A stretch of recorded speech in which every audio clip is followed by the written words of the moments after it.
The fall of New Eden. The skies above New Eden turned black 3 days before the fall. Sarah Chen stood at her laboratory window, watching the strange clouds swirl in patterns that defied natural weather systems. As the colony's leading biotechnology researcher, she knew better than to dismiss anomalies, no matter how small, but even she couldn't have predicted what those clouds would bring. "Dr. Chen, you need to see this." Marcus, her research assistant, called from the main lab. His voice carried an edge she'd never heard before. Sarah turned from the window and hurried to the electron microscope station, the sample they'd been analyzing. Soil from the agricultural sector showed significant changes from yesterday's readings.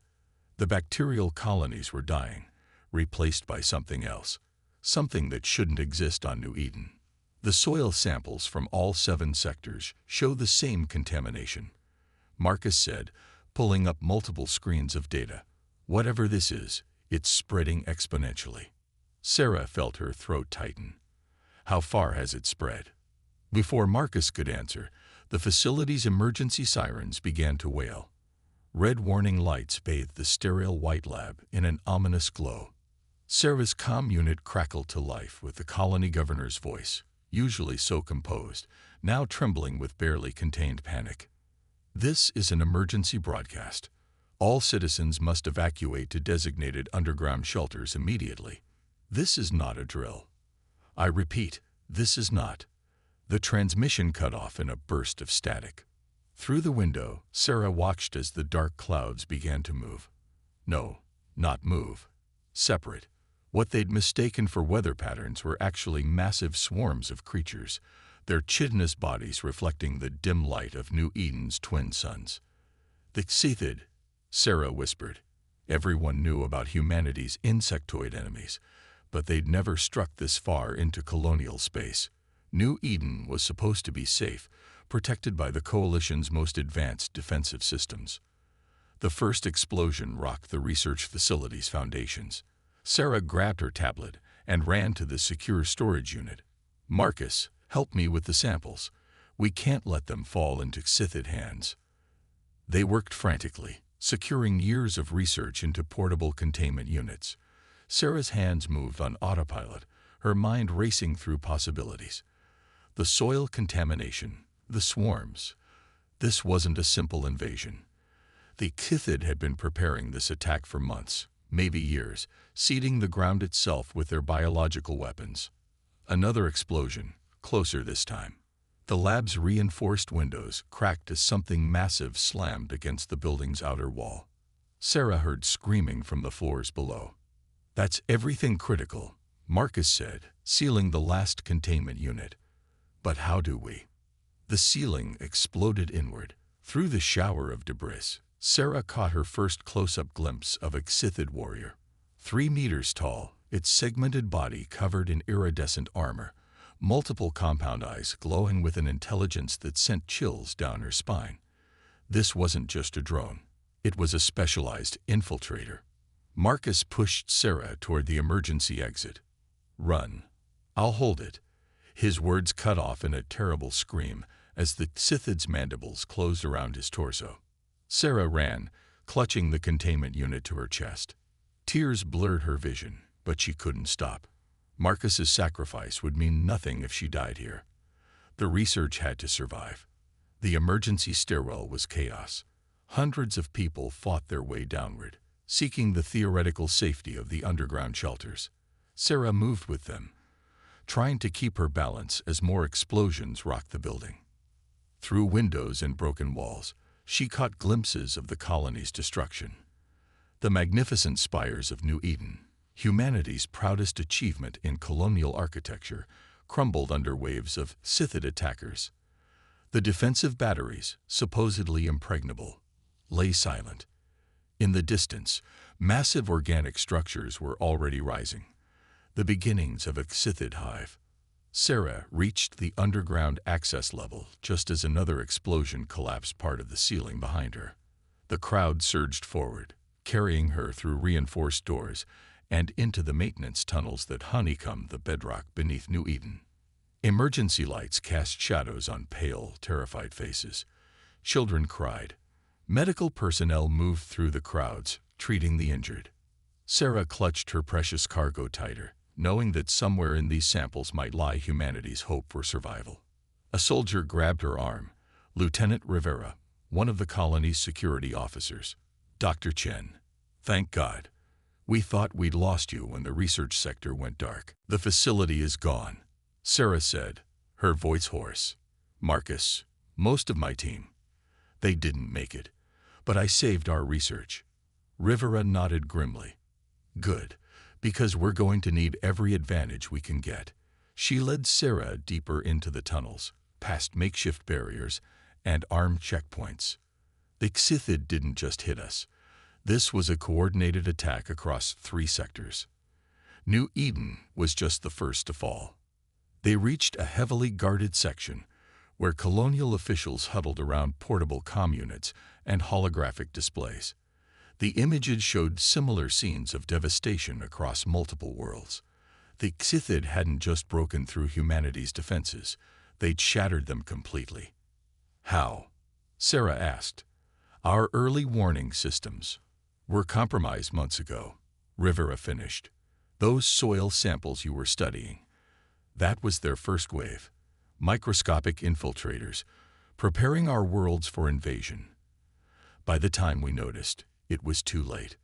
Sarah set her containment unit on a makeshift table and accessed her tablet. The bacterial analysis she'd been running just before the attack was complete. What she saw made her blood run cold. This isn't just an invasion, she said. They're not trying to destroy us. They're transforming our worlds, converting them into something they can use. She looked up at Rivera, her mind already racing through possibilities. But if we understand how they're doing it, we might find a way to stop them, Rivera finished. She turned to the colonial officials. Get Dr. Chen whatever she needs. Her research might be our last hope. Sarah looked at the frightened faces around her, then at the precious samples she'd sacrificed so much to save. Somewhere in this nightmare, there had to be an answer, and she would find it, no matter the cost. Above them, the surface of New Eden burned, but in the darkness below, humanity prepared to fight back. The war for survival had begun. The underground resolution. 3 weeks into the occupation of New Eden, Sarah discovered that darkness could become a comfort. The underground tunnels, once considered merely utility spaces, had transformed into humanity's last refuge. The constant hum of recycling units and the glow of emergency lighting had become home to thousands of survivors. Sarah hunched over her makeshift laboratory, cobbled together from salvaged equipment and powered by the colony's auxiliary generators. Her eyes burned from staring at microscopic images for hours, but she couldn't stop. Not when each passing day brought new horrors from the surface. The latest scout reports are in, Lieutenant Rivera announced, entering the converted maintenance bay that served as their research center. She looked exhausted, her uniform stained with the reddish soil that seemed to permeate everything underground. The Xithid have completed 3 major hives in the central district. And, she hesitated, they're doing something new with the captured civilians. Sarah looked up from her work, dreading the answer. Show me. Rivera activated a holographic display, showing footage captured by their few remaining surveillance drones. The images showed humans being herded into massive organic structures, their bodies covered in a fine, shimmering mist. None of them were struggling. They're not killing them anymore, Rivera explained. At least, not immediately. The prisoners appear to be in some kind of trance.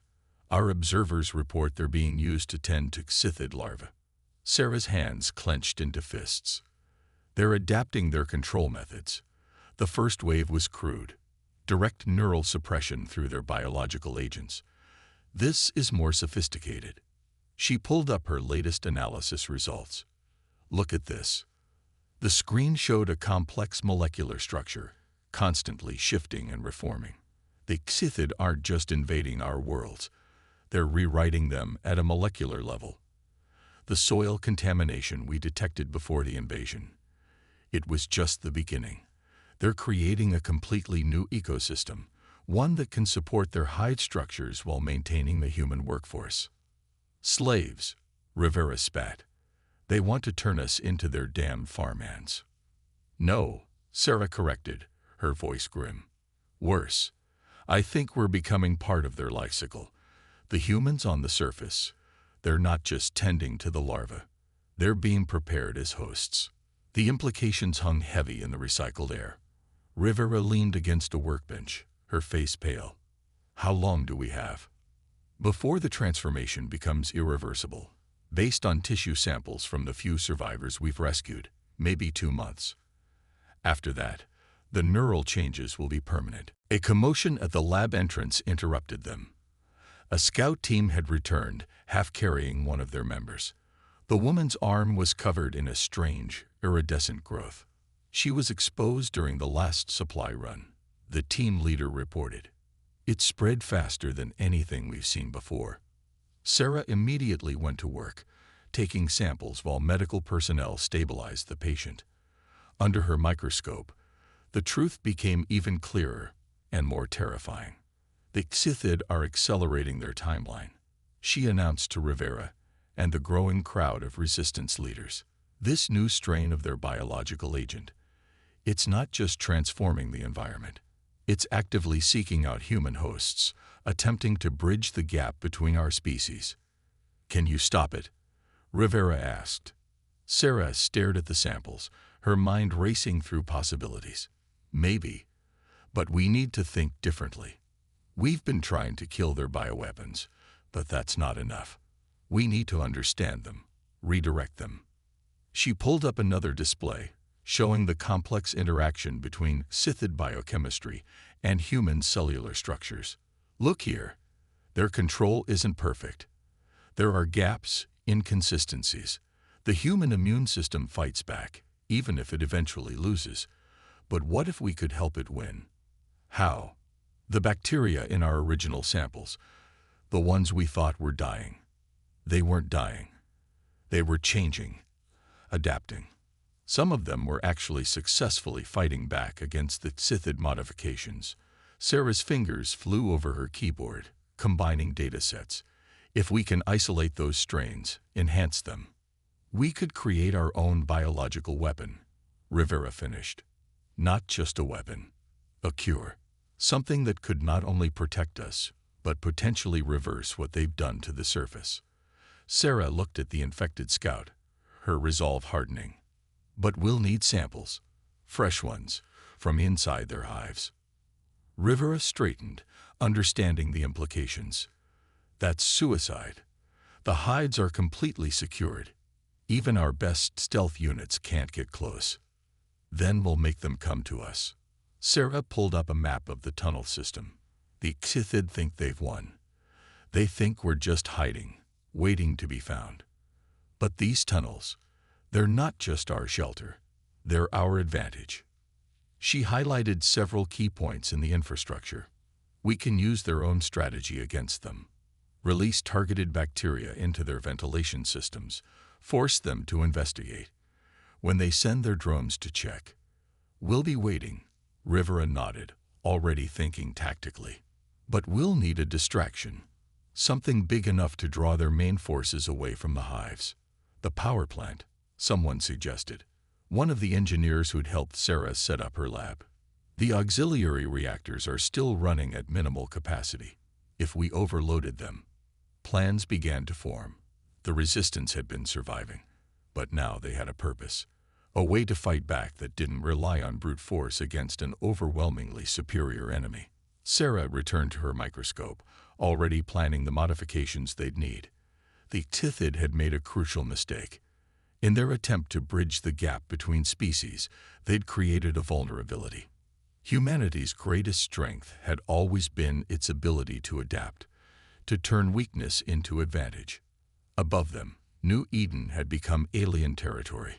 But underground, in these dark tunnels lit by determination and hope, humanity was preparing its counterattack. The Xithid thought they were transforming humanity. They never considered that humanity might transform them right back. Get me everything you can, Sarah told Rivera. Every sample, every piece of data. We have 2 months to save our species. Let's make them count." The lieutenant nodded and began issuing orders. Around them, the resistance mobilized with renewed purpose. The real war for New Eden was about to begin. The adaptive enemy. The explosion rocked the underground chamber, sending cascades of dust from the ceiling. Sarah barely noticed, her attention fixed on the latest test results. After 6 weeks of non-stop work, they were finally seeing progress. But so were the Xithid. "That's the third attack in 2 days," Rivera reported, entering the lab with a fresh squad of guards.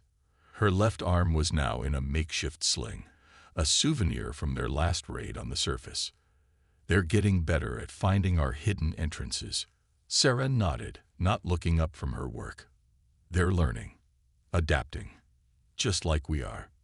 She gestured to the holographic display showing microscopic battles between their engineered bacteria and Xithid biological agents. "Watch this." The display showed their latest strain successfully attacking a Xithid control organism, breaking it down. But then, something unexpected happened. The Xithid cells began to reorganize, forming new structures that the bacteria couldn't penetrate. "They're evolving faster than we can develop countermeasures," Sarah explained. "Every time we find a weakness, they close it within days. It's almost as if..." She paused, her eyes widening. "Of course, we've been thinking about this all wrong." Rivera moved closer, recognizing the look on Sarah's face. It was the same expression she'd worn when she first discovered how to fight back against the initial invasion. "What do you mean?" Sarah quickly pulled up multiple displays, showing data from their surface raids and biological samples. "We've been treating the Xithid like an invasion force, but look at these patterns. The way they transform environments, adapt to threats, integrate with host species. They're not just invading, they're evolving, deliberately." She highlighted several genetic sequences. "These aren't random mutations, they're targeted changes, directed by some kind of central intelligence. The hives aren't just bases, they're incubators for their next evolutionary step. And they're using us as part of that evolution," Rivera finished, understanding dawning on her face. "But why Earth colonies? Why humans specifically?" Before Sarah could answer, the lab's security system flashed red. On the monitors, they could see Xithid drones breaching one of their secondary tunnels. But these weren't like the warriors they'd faced before. These were smaller, faster, with an almost human-like agility. "They're implementing what they've learned from studying us," Sarah said, quickly backing up her data. "Their biology isn't just adapting to fight us, it's incorporating what they consider useful about human physiology." The resistance fighters moved with practiced efficiency, evacuating essential personnel and equipment through their escape tunnels. But Sarah lingered, staring at one final piece of data that had just come through. "Lieutenant, look at this," she called Rivera back. "Analysis from our last surface scan. The hive structures, they're not just spreading across the surface anymore. They're growing downward." Rivera studied the geological survey. How deep? Kilometers. And the pattern. Sarah overlaid the hive structure map with their own tunnel system. "They're not trying to flush us out. They're trying to surround us, cut us off from."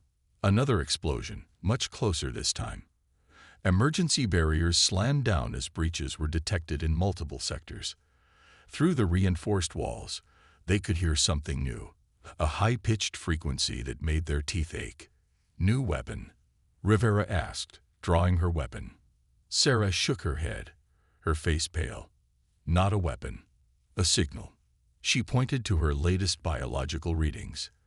The Xithid aren't just coordinating their attacks anymore. They're reaching out, calling something. The ground beneath them trembled, but not from explosions. This was deeper, more rhythmic. Like massive movements far below the surface. "We need to move. Now." Sarah began shutting down her equipment. "But first, help me set up the transmission." While resistance fighters held off the advancing Xithid, Sarah and Rivera worked frantically to align their communication array. They discovered weeks ago that certain frequencies could disrupt Scythid coordination, but they'd never had enough power to affect more than small groups. The auxiliary reactor's still online, Sarah explained, typing commands. If we route all remaining power through the communication systems, amplify it through the tunnel network itself, we might buy enough time to evacuate, Rivera nodded. But we'll lose the labs, all your research. Sarah smiled grimly. No, we won't. She held up a small data crystal. Everything important is right here, including what I just figured out about their true purpose. The tremors grew stronger. Through breaches in the tunnel walls, they could see new forms of Scythid warriors, creatures that moved like liquid metal, adapting their shapes to squeeze through any opening. They're not just here for our worlds, Sarah said, initiating the transmission sequence. They're here because we're the perfect catalysts for their evolution. Human adaptability, our genetic diversity, our intelligence, they want to incorporate it all. Not just control us, but become us. Or rather, become something that combines the best of both species. The transmission began, sending waves of disrupting frequencies through the tunnel system.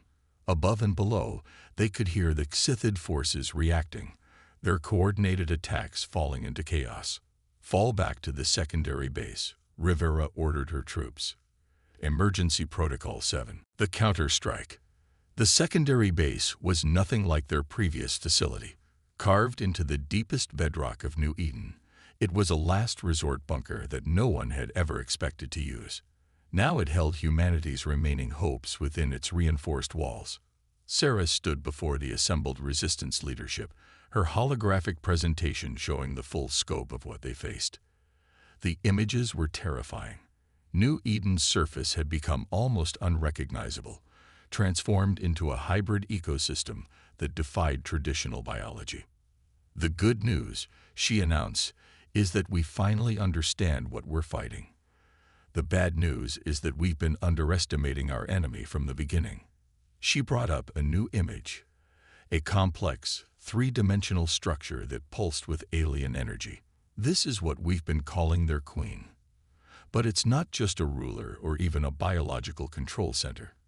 It's a template, a living blueprint for the next stage of Scythid evolution. The assembled leaders murmured among themselves. Rivera, her arm now healed but scared, stepped forward. Explain it in simple terms, Doctor. What are we really facing? Sarah took a deep breath. Imagine evolution as a ladder. Most species climb it slowly, over millions of years. The Scythid have learned to jump. They find successful species, absorb their best traits, and incorporate them into their own genetic structure. But it's not random. Every invasion, every transformation, is guided by these templates. She highlighted sections of the alien structure. They'd been studying us since before the invasion began, learning how we adapt, how we think, how we fight. And now they're ready for the final stage, a complete merger of human and Scythid characteristics. And what happens to us? Someone asked. If they succeed, we become part of them, not just controlled or enslaved, but fundamentally transformed. The human race as we know it would cease to exist. The room erupted in angry shouts and fearful whispers. Rivera raised her hand for silence. You said you know how to stop them. How? Sarah smiled grimly. With their own weapon. She brought up her latest research data. The Scythid aren't the only ones who can adapt. Remember those bacteria we engineered? They weren't just fighting the Scythid influence. They were learning from it. Every failure taught them something new. She showed a simulation of her latest strain. This version doesn't just attack Scythid biology. It redirects it. And more importantly, it can spread through their own network. The same one they use to control their evolution. A biological virus, Rivera realized, but targeting their evolutionary process itself. Exactly. But we'll only get one chance. Sarah brought up a map of the transformed surface. The template has to periodically synchronize with all its derivative forms. The warriors, the workers, everything they've created. That's our window. If we can inject our agent during that synchronization, we can corrupt their entire evolutionary process, Rivera finished. But getting to the template chamber, that would mean fighting through the heaviest Sithid concentration we've ever faced. Not fighting, Sarah corrected, not directly. Look at these readings from our last surface scan. She highlighted several energy patterns. The Sithid are so focused on their final evolution that they've become vulnerable. Their hybrid forms are unstable, requiring constant reinforcement from the template. If we disrupt that connection even briefly, understanding dawned on the resistance leaders' faces. A plan began to form, drawing on everything they'd learned about their enemy. The next 48 hours were a blur of preparation. Strike teams were assembled, each carrying a piece of Sarah's biological agent. Engineers modified their remaining equipment to generate specific disruption frequencies, and deep in the bunker's labs, Sarah made the final adjustments to her creation. "Are you sure about this?" Rivera asked as they prepared for deployment. "Once we start, there's no going back. If we're wrong about any part of it, we're not wrong," Sarah said, checking her environmental suit one last time. "But you're right about one thing. There's no going back. Even if we succeed, New Eden will never be the same. The changes the Sithid have made are too deep, too fundamental. But it will be ours again," Rivera insisted. "Human, even if it's changed." Sarah nodded, thinking about all they'd learned, all they'd lost, and all they might yet become. That's what they never understood about us. Humans don't just adapt. We choose how we adapt. We direct our own evolution. The assault began at dawn, while decoy teams activated electromagnetic pulses across the colony, drawing Sithid forces to false targets. Sarah led a small team through the transformed underground. The tunnels had become organic, pulsing with alien life, but they still followed human engineering principles. The Sithid couldn't completely erase what had come before. They encountered hybrid warriors, creatures that were neither fully human nor Sithid. Sarah felt her heart break at their twisted forms, but steeled herself for what had to be done. The biological agent would either save them or end their suffering. There was no middle ground now. As they approached the template chamber, Sarah saw the true scope of the Sithid plan. The massive organic structure wasn't just controlling the transformation of New Eden. It was preparing to broadcast its pattern across human space. If it succeeded, every human colony would face the same fate. "We've got movement," Rivera whispered, monitoring their sensors. "The synchronization is starting. Whatever we're going to do." "Now," Sarah commanded, activating the delivery system. "Hit them with everything we have." The battle for humanity's future had begun, and Sarah knew that win or lose, nothing would ever be the same again. The question was, what would they become when it was over? Legacy of humanity.